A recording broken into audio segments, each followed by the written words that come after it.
politics in a nutshell says essentially this. You know, the classical theories of democracy way underestimate the costs facing ordinary voters as they actually try to control the state. You got to find out what it's doing.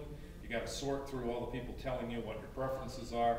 And then you got to try to push it across in voting, and then you got to monitor what they actually do, if they live up in effect to their campaign promises, and if they don't, you then have to do something to force them back on the course. It's that last stage that's the hardest. You know, I mean, that is to say, if the candidate doesn't do what you say, what exactly do you do? Well, try to get him the next election? Maybe. Well, anyway. And so, what the investment approach is about is, okay, so if ordinary voters can't easily afford those costs typically, then who can? The answer is, hey, basically affluent people, rich people, businesses.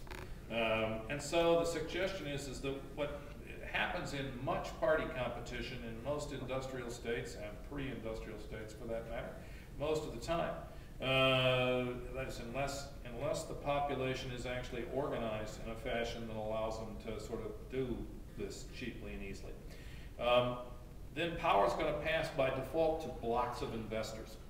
And they're effectively going to compete to control the state. So what you need is an analysis of competition within the business community. Now this is competition with some real limits. I mean, it's not as though business communities compete to put themselves out of business. They don't offer higher and higher taxes on themselves. They don't offer medical care at their expense, and none of them offer unionization. But they will offer you something different. It's just historically people offering you even, say, public works or something, or often investment in education, which has become virtually a formula. And the reason it's a formula is precisely because that's something that benefits elites as well as ordinary people, at least those that get it. They will in fact offer you that stuff, and so you get real pills. These are different parties. They're not all parts of a single vast conspiracy or something like that.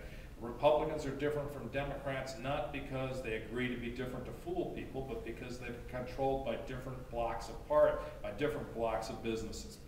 And while they have a strong commonality of interests on many crucial dimensions, they also really differ. It's more than a dime's worth of difference between the parties, in the famous whole formulation of George Wallace. That's why you